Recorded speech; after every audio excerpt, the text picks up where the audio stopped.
की ध्वनि ओ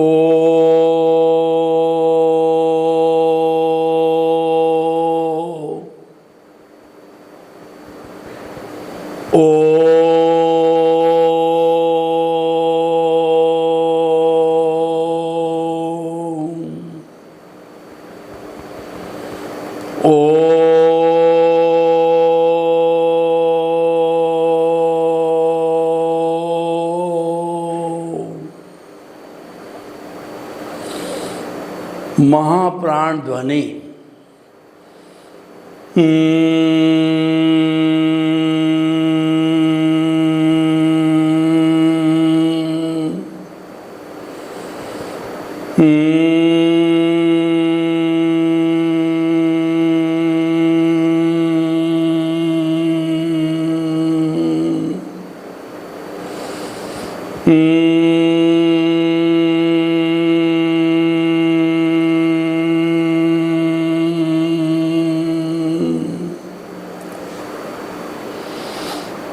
भाई और बहनों, मातृशक्ति को नमन। आज का हमारा बहुत सुंदर विषय है योग द्वारा मुक्ति या मोक्ष। योग और मोक्ष दोनों का आपस में संबंध है, तारतम्य है, दोनों जुड़े हुए हैं, दोनों एक दूसरे के पूरक है, कॉम्प्लीमेंट्री, एक दूसरे को सपोर्ट करते हैं। योग का अर्थ होता है कि जोड़ना। किसको जोड़ना? माइंड, बॉडी एंड सोल, तीनों को जोड़ा जाता है, उसको योग कहते हैं। माइंड का मतलब मन, और बॉडी का मतलब होता है तन, और जो है माइंड, बॉडी एंड सोल का मतलब आत्मा। जब हमारा मन, शरीर और आत्मा तीनों जुड़ जाते हैं तो फिर पूरा जुड़ाव हो गया, कोई विरोध करने वाला होगा ही नहीं। और जहाँ विरोध नहीं होता है वहाँ एक तरफा प्रगति होती है। हम उस विरोध की बात नहीं करते हैं जिसकी दिशा गलत हो। हमने तो दिशा को सही कर दिया, रॉन्ग बिलीफ को ख़त्म करके राइट बिलीफ को पकड़ लिया, राइट ट्रैक को पकड़ लिया, और फिर विरोध ना हो तो केवल तरक्की तरक्की तरक्की होती है। यानी योग के द्वारा हम सब कुछ प्राप्त कर सकते हैं जो करना चाहते हैं। योग भगावे रोग। योग के द्वारा स्वास्थ्य को मेंटेन कर सकते हैं, योग के द्वारा मुक्ति को प्राप्त कर सकते हैं। योग के अंदर वो सारी अर्हता है कि हम शाश्वत सुख को प्राप्त कर सकते हैं। देखिए, हमारे जितने धार्मिक ग्रंथ हैं वो आत्मा की शुद्धि की बात करते हैं कि वो आत्मा जब पूर्ण रूपेण शुद्ध हो जाती है, यानी जब अज्ञान समाप्त हो जाता है, तो अज्ञान की समाप्ति का अर्थ ही हो गया मुक्ति, salvation, emancipation, free from the bondage. और दूसरे शब्दों में बात करें तो शाश्वत सुख की प्राप्ति। शाश्वत सुख उसको कहते हैं, इटर्नल ब्लिस कहा जाता है, जिसके बाद कभी दुख आता ही नहीं है। वर्तमान में हम सुख और दुख के पलड़े में झूलते हैं, कभी सुख आता है, कभी दुख आता है, कभी दुख चला जाता है, कभी सुख आता है। ये जो है सुख दुख का पलड़ा है, ये अवस्था से जुड़ा हुआ होता है। अवस्था जड़ होती है, अवस्था विनाशी होती है, अवस्था जाने वाली होती है, और हमारा सुख जा रहा है, हमारा दुख जा रहा है। कोई स्थायी नहीं होती है, ये तो धूप छाँव की तरह हुआ करती है। तो हमको तो स्थायित्व चाहिए, हमको तो खुद का मकान चाहिए। किराए का मकान हम जो है 11-10 महीने रोज़ बदलते रहेंगे, हमारा फर्नीचर इधर उधर शिफ्ट करते रहेंगे, कई चीज़ें टूटेगी, कई चीज़ें रहेगी और हम बोर हो जाएंगे। हम तो चाहते हैं हमारा घर का अच्छा फ्लैट मिल जावे, उसका हम रिनोवेशन, डेवलपमेंट अपनी सुविधा के अनुसार करते रहें।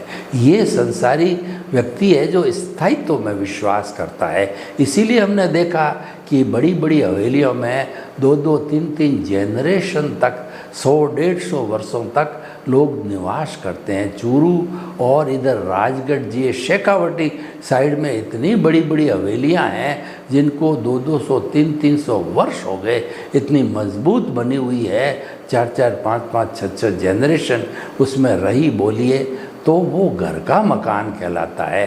तो हमारा घर का मकान है वो हमारी आत्म रमण करना, आत्मा में रमण करना, वो हमारा घर का मकान है। और किराए का मकान है हमारा मन वचन काया रूपी पुतला है, हर बार जन्म लेता है और फिर कर्मों का भुगतान करके नए कर्म लाइव इकट्ठे करके फिर जन्म लेता है। और ये जन्म मरण की श्रृंखला आदि अनादि काल से चली आ रही है और जन्म लेना और मृत्यु को होना ही सबसे बड़ा दुख का कारण होता है। देखिए, जब बच्चा जन्मता है तो 9 महीने माँ के पेट में उल्टा लगता है, माँ की खट्टी मिट्टी डकारें, गर्मी और जो खून चूसता है, और तब वो जो है भगवान से प्रार्थना करता है कि मेरे को जो है जल्दी बाहर निकाल, मैं जो है वह कभी भी आगे आपका नाम नहीं भूलूंगा। इसीलिए कबीरदास जी ने बहुत सुंदर कहा कि दुख में सुमिरन सब करे और सुख में करे ना कोय, जो सुख में सुमिरन करे तो दुख काहे का हो। यानी व्यक्ति सुख में सुमिरन अगर करे तो दुख आता ही नहीं है, परंतु दुख आता है जब वो ईश्वर को याद करता है। इसीलिए हमेशा सुख में सुमिरन करते रहना चाहिए। दुख में तो अपने आप प्रभु याद आ जाएगा। जब बीमारी होगी, तकलीफ होगी, तो सुख में सुमिरन करने का अर्थ ये है कि आपके भीतर विराजमान शुद्ध आत्मा परम पिता परमेश्वर 14 लोक के नाथ 33 करोड़ देवी देवता जिनकी उपासना करते हैं, उस ईश्वर उसको प्रभु को कभी मत भूलो, हर सांस के साथ याद रखो। जैसे कि आपकी एक मान्यता बैठ गई है कि आपका नाम आप कभी नहीं भूलते, आपके मकान का नंबर आप कभी नहीं भूलते, और जो आपकी गाड़ी का नंबर नहीं भूलते, मोबाइल नंबर नहीं भूलते। क्यों नहीं भूलते? आपके अवचेतन मन में ये बैठ गई है। तो आप अपने अवचेतन मन में मैं शुद्ध आत्मा हूँ, मन वचन काया से मुक्त ऐसा मैं शुद्ध आत्मा हूँ, मन वचन काया कुदरती रचना है और मन वचन काया कुदरती रचना से मुक्त ऐसा मैं शुद्ध आत्मा हूँ। ये अवधारणा भीतर बिठा दो, अवचेतन मन में बिठा दो, और ये घंटा जो है जन्म जन्मांतर तक बजता रहे।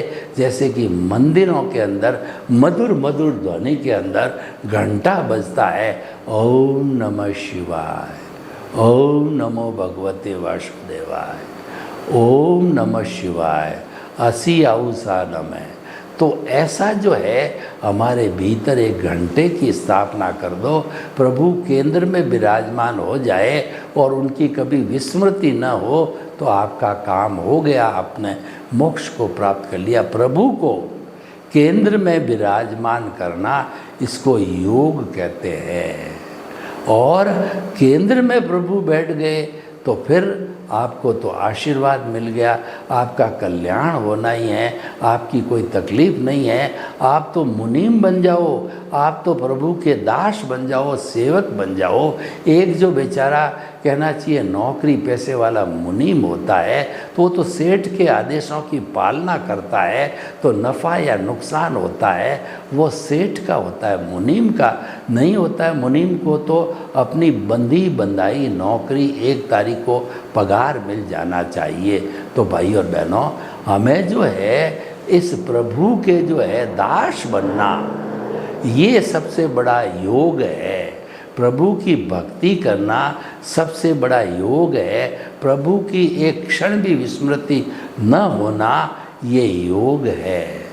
तो हमें योग के द्वारा हम मुक्ति को आराम से प्राप्त कर सकते हैं। अब हम थोड़ा विस्तार में जावें तो एक योग का मॉडल लेते हैं जो पतंजलि द्वारा निर्मित किया गया अष्टांग योग। हजारों वर्ष हो गए हैं ये योग का जीवन जीते जीते हमारे ऋषि मुनियों ने मुक्ति की प्राप्ति की, salvation, emancipation, free from the bondage को प्राप्त किया।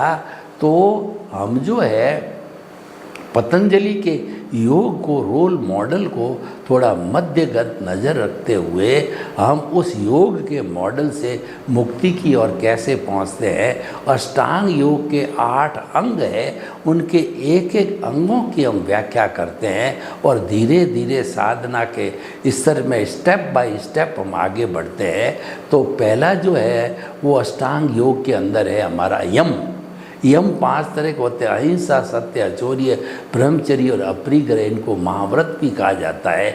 इनका पूर्ण रूप से पालन करना ये संपूर्ण अहिंसक जीवन है, ये साधु जीवन होता है। और पार्शियली जो इनको पालन करना वो गृहस्थी कर सकता है। गृहस्थी को छूट होना जरूरी है, क्यों उसके शरीर होते हैं, माँ बाप होते हैं, और जो है उसको सारा समाज का, देश का, सबका काम करना पड़ता है। इसीलिए एक गृहस्थी कहता है कि साईं इतना दीजिए जा मैं कुटुंब समाए, मैं भी भूखा नहीं रहूं और साधु न भूखा जाए।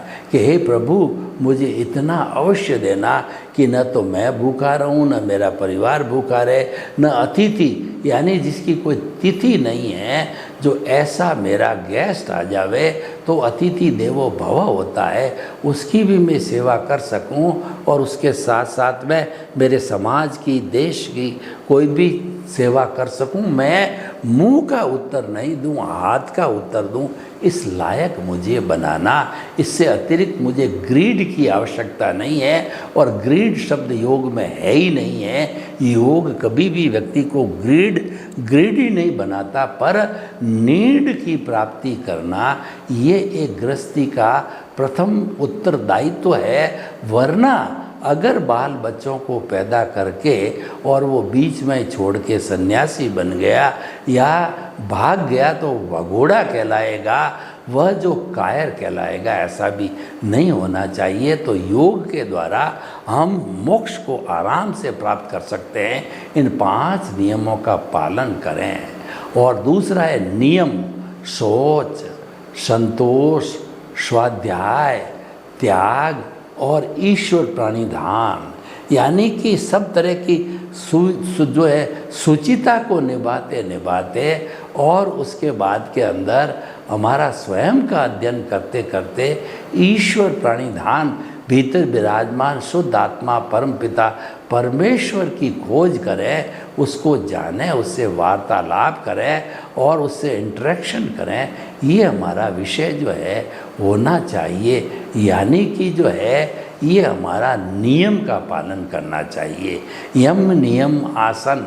आसन जो है कुल 72 बताए गए। आसनों को करने से हमारे जो हड्डियों के साथ मसल जुड़े हुए होते हैं वो डक्टाइल हो जाते हैं, नरम हो जाते हैं और वो इलास्टिक हो जाते हैं। उसके कारण जो है वो इलास्टिक होने से हमारे आराम से हम कोई भी काम, फिजिकली फिटनेस होती है, आराम से कर सकते हैं। इधर उधर मुड़ना, लेफ्ट होना, राइट होना, उसमें हमारे शरीर में अकड़न नहीं रहती है। तो यम, नियम, आसन, प्राणायाम, प्राण का जो प्रबंधन करना, अनुलोम विलोम, कपालभाति और जो है वो हमारा श्वास प्रेक्षा वगैरह और श्वास की संख्या को घटाना, ये सब करने से, प्राणायाम करने से हमारी जो है व्याधि, हमारी आदि समाप्त हो जाती है और हम आदि व्याधि उपाधि से समाधि को प्राप्त कर सकते हैं। समाधि की पराकाष्ठा होती है, वही मुक्ति कहलाती है। तो जो है हमारा ये हो गया यम, नियम, आसन, प्राणायाम, प्रत्याहार। यानी कि जो हमारी इंद्रियां 5 है, बाहर जा रही है, वो संसार के बाहर के जो है सुखों को कहिए या बाहर के जो है आकर्षण को खींच करके लाती है, विषयों को खींच के लाती है, उसको बाहर से उसकी दिशा को भीतर की ओर करो। भीतर की ओर करेंगे तो वो संतुष्ट हो जाएगी, ज़्यादा लालसा में नहीं जाएगी, भटकेगी नहीं और एक जगह वो स्थिर रह जाएगी। तो साधक को जो है अपने इंद्रियों का निग्रह करना चाहिए, जिसको प्रत्याहार कहते हैं, वो किया जाना चाहिए। ये तो जो है वो यम नियम आसन प्राणायाम प्रत्याहार, ये 5 बाहर के नियम होते हैं। अब हम भीतर के अंदर जाते हैं। भीतर का जो हमारा योग है वो है दृष्टि विज्ञान है, वो सनातन सत्य है, वो सिद्धांत के ऊपर आधारित होता है। सिद्धांत कभी बदलता नहीं है। कुदरत है वो शाश्वत है और कुदरत का कानून शाश्वत है, लेकिन उसके बीच में कुदरती रचना है, वो है हमारी अवस्था से जुड़ी हुई है। क्योंकि हर प्राणी का उदय और प्रारब्ध अलग होता है, उपादान अलग होता है, तो उसके जो है वो गुणों का सफ़र होने के लिए, सफ़र कराने के लिए कुदरत को बदलना पड़ता है अवस्था रूप के अंदर। तो अवस्था रूप में ये 6 द्रव्य बदलते हैं, उसको कुदरती रचना कहते हैं। यानी कि कुदरती रचना को देखते रहो दर्शक बन करके। यह जुदापन की जागृति है, भेद विज्ञान है। और ये जो है वो कहना चाहिए दृष्टा भाव है। शरीर अलग है, मैं अलग हूँ। ये शरीर तो पिछले जन्म के कर्म के भुगतान के लिए मिला है और मैं तो जो है ज्ञाता दृष्टा दर्शक हूँ। मैं तो इस सोहन राज रूपी पुतले का, मन वचन काया का जो पुतला है, क्या कर रहा है, क्या देख रहा है, उसको जानने वाला, देखने वाला मात्र दर्शक हूँ, ऑब्जर्वर। हमारे अध्यात्म विज्ञान के अंदर ऑब्जर्वर का बहुत ऊंचा स्थान दिया गया है।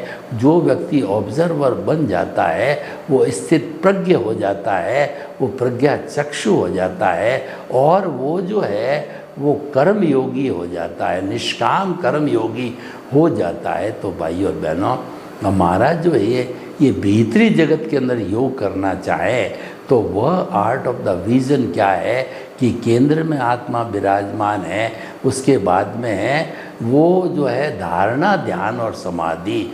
यानी हम अच्छे अच्छे विचार, अच्छे अच्छे संस्कार जो हमको बचपन से मिले हैं उसको हम रिटेंशन करें, उसको हम धारण करें। उसको धारणा कहते हैं कि अच्छे अच्छे विचारों को आर्ट ऑफ द विजन में जमाए रखना। सम्यक ज्ञान, सम्यक दर्शन आर्ट ऑफ द विजन के अंदर हर वक्त रहते हैं। उनकी प्रोग्रेस होती चाहिए, उनका डेवलपमेंट होता रहना चाहिए। ये डेवलपमेंट का मतलब है धारणा है। और ध्यान का मतलब होता है आपको मेडिटेशन करना और आपको एक बिंदु पर केंद्रित होना। एक बिंदु पर केंद्रित होने का अर्थ ये हुआ कि आप जो है प्रभु भीतर जो विराजमान है वो प्रभु के चरणों में रहो। इधर उधर घूमने की आवश्यकता नहीं है। उनके चरणों में बैठ करके उनके नाम की माला फेरो, उनको रिझाओ और जो है जो ही आप उनके संपर्क में रहोगे तो धीरे धीरे आपको जो है समाधि ऑटोमेटिकली प्राप्त हो जाएगी। तो ये हो गया हमारा धारणा, ध्यान और समाधि। समाधि का अर्थ होता है अपने अस्तित्व को पहचानना और जो है हमारा जो ये हम जो है ये अस्तित्व हमारी जागृति है वो 100% तक होनी चाहिए। और हमारा अनुभव जो 2% है वो बढ़ते बढ़ते 360 डिग्री तक चला जाए। इसका अर्थ ये हुआ कि हमारे को जो है शाश्वत सुख की प्राप्ति, यानी हमारे को अपने स्वरूप का स्पर्श होते होते हम स्वरूप में रमण करने लग जाएं, हम अपने स्वभाव में रहना लग जाएं। जो मुक्ति के लिए करना कुछ नहीं है, मुक्ति के लिए स्वभाव में रहना होता है। वहाँ स्वभाव बड़ी चीज़ है। स्वभाव में रमण करना वो मुक्ति कहलाती है। मोक्ष में करना कुछ नहीं है, जो किया जाता है वो क्रिया कहलाती है। क्रिया मन वचन काया का विषय है। इसीलिए कहा गया है कि मन वचन काया तथा उससे जुड़ी हुई हर अवस्था मात्र कुदरती रचना है और वो व्यवस्थित है, प्रीडेस्टिन्ड है और वो जाने वाली है, जा रही है, जा रही है, जा रही है, क्योंकि वो अविनाशी है, क्योंकि वो जड़ है, क्योंकि वो अवस्था से जुड़ी हुई है। तो कुदरती रचना देखना अपने आप में एक सम्यक तप है, और जो कुदरती रचना देखता है उसके कुदरत के कानून का उल्लंघन नहीं होता है। तो कुदरत का कानून का उल्लंघन नहीं हो तो निश्चित तौर पे हमारा ज्ञान दर्शन डेवलपमेंट होता जाएगा, निश्चित तौर से हमारे को शाश्वत सुख की प्राप्ति होती चली जाएगी, क्योंकि हमारा अज्ञान रिरेज होता रहेगा। देखिए, हमने गोला बनाया, गोले में पेंसिल से हमने शिव जी की मूर्ति बनाई, शिव और पार्वती की मूर्ति बना दी। ये पूरा एक गोले के रूप में अज्ञान पैदा हो गया। अब हम विज्ञान के जरिए, हम योग के जरिए, आर्ट ऑफ द विजन के जरिए, सम्यक ज्ञान सम्यक दर्शन के रूप के अंदर उसके जरिए, विज्ञान के जरिए विज्ञान को रबड़ बनाया और धीरे धीरे उस परिधि पर रबड़ से इरेज करते गए तो कुछ समय के बाद में पूरा गोला समाप्त हो गया, पूरी परिधि समाप्त हो गई, मात्र एक केंद्र प्रभु रह गया। इसका मतलब अज्ञान का विनाश हो गया, अज्ञान इरेज हो गया और हम अपने स्वभाव में रमण करने लग गए। और जब हमारे को नेक्स्ट बर्थ में केवल ज्ञान हो जाता है तो वो एक समयबद्ध होता है, क्योंकि वो परिणाम है, और केवल दर्शन प्राप्त करने के पहले उस जन्म में जितना हमने शुभ भावों से जो है वो ग्रहण किए थे कर्म, उन सबको भुगतने के लिए नेक्स्ट बर्थ लेना होगा। और निश्चित अवधि पर हमारे को जो जब केवल ज्ञान प्राप्त हो जाता है और वो शुद्ध भाव जो है वो जब नष्ट हो जाते हैं तो उसके बाद में हम सिद्ध बुद्ध और मुक्त बन जाते हैं। ये सारी प्रक्रिया समाधि की प्रक्रिया है। और ये प्रक्रिया कब होती है? जब हम योग का पालन करते हैं। तो योग से मुक्ति कहा गया है वो बिल्कुल सही कहा गया है। और हमारे ऋषि मुनि वो योग को पढ़ करके उसका प्रतिपादन करके और उसकी शिक्षा अपने विद्यार्थियों को दे करके योग का जीवन जी करके धारणा ध्यान समाधि की जो है वो भीतरी जो है स्थिति को प्राप्त करके वो सिद्ध बुद्ध और मुक्त बन जाया करते थे। उसी योग की आज हमने बात की है और भारत की कृति है, योग है। आज अंतर्राष्ट्रीय योगा दिवस जो है 21 जून को पूरे विश्व के 210 कंट्री में मनाया जाता है। और 9वां हमने अभी 21 जून 2023 को जो है अंतर्राष्ट्रीय योगा दिवस मनाया है। और जो है हम इस तरीके से योग को प्राप्त करके और सिद्ध बुद्ध और मुक्त बन सकते हैं। तो भाई और बहनों, मैं आपको बताना चाहता हूँ कि योग के माध्यम से हम मुक्ति को जा सकते हैं, प्राप्त कर सकते हैं। बिल्कुल जो है सरल रास्ता है योग का, क्योंकि योग जो है थ्योरी के साथ साथ में एक्शन भी है, ये मात्र थ्योरी नहीं है। और जिस किसी भी जो है हमारे आयाम में थ्योरी और एक्शन दोनों होते हैं तो हमारा सहज ही जो है काम हो जाता है। तो हमारा धीरे धीरे योग को चरम सीमा पर पहुंचाते जागृति को 100% करते करते हमारा अज्ञान संपूर्ण नाश हो जाता है। हमारी जो प्रतिष्ठित आत्मा वो समाप्त हो जाती है और जो डिस्चार्ज प्रतिष्ठित आत्मा भी समाप्त हो जाती है। और हम जो है अमन बन करके और सिद्ध बुद्ध मुक्त बनने की अवस्था में नेक्स्ट बर्थ के अंदर आ सकते हैं। जो हमारा इकट्ठा किया हुआ थोड़ा बहुत जो कॉजेज है उनको समाप्त करके जो भी शुभ अवस्था में होते हैं। तो भाई और बहनों, हम आपको बताना चाहता हूँ योग से हमें शाश्वत सुख की प्राप्ति हो सकती है, मुक्ति की प्राप्ति हो सकती है। हमें हमेशा योग का जीवन जीना चाहिए। अगर 8 अंग जी सकें तो बहुत बड़ी बात है, नहीं तो हम जो धारणा ध्यान समाधि भीतर के हैं इनको करते करते यानी कि हम जो है वो अपने निमित्त निर्दोष अकर्ता और शुद्ध आत्मा बनते बनते अकर्ता भाव पैदा करके निमित्त बन करके और हम मुक्ति की प्राप्ति कर सकते हैं। अतः योग के द्वारा मुक्ति विषय है, ये सार गर्भित विषय है, उपयोगी विषय है और ये होता है। इसीलिए हमें दोनों के कॉम्बिनेशन को स्वीकार करना चाहिए, दोनों साथ में रहना चाहिए, ताकि कि विस्मृति न हो तो व्यक्ति जो है मुक्ति की ओर प्रयाण कर सकता है। तो भाई और बहनों, हम आपको बताना चाहते हैं कि हमारा जो ये विषय जो है ये बहुत ही एलाबोरेट विषय है, टेस्टेड विषय है। इस पर ऋषि मुनि हजारों साल पहले जो है वो अपना कहना चाहिए कि जंगल में कुटिया बना करके और आश्रम बना करके और योग से जो है मुक्ति की ओर जाकर के उन्होंने वास्तव में मुक्ति को प्राप्त किया है। तो भाई और बहनों, अब हम देखें कि इस विषय की जो है हमारे रिलीवेंस क्या है, यानी कि हमारे व्यवहार जगत के अंदर क्या ये संभव है।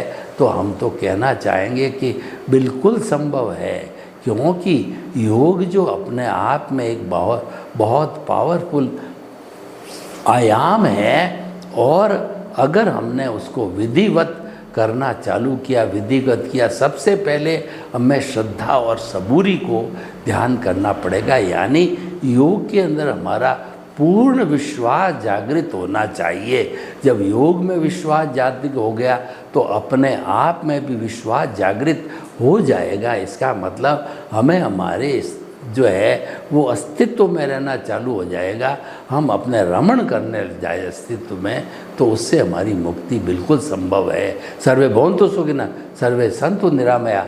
लोग के जीवों को सुख मिले, शांति मिले, आनंद मिले, प्रेम मिले, सौहार्द मिले और हम सभी शाश्वत सुख को प्राप्त करके सिद्ध बुद्ध मुक्त बने।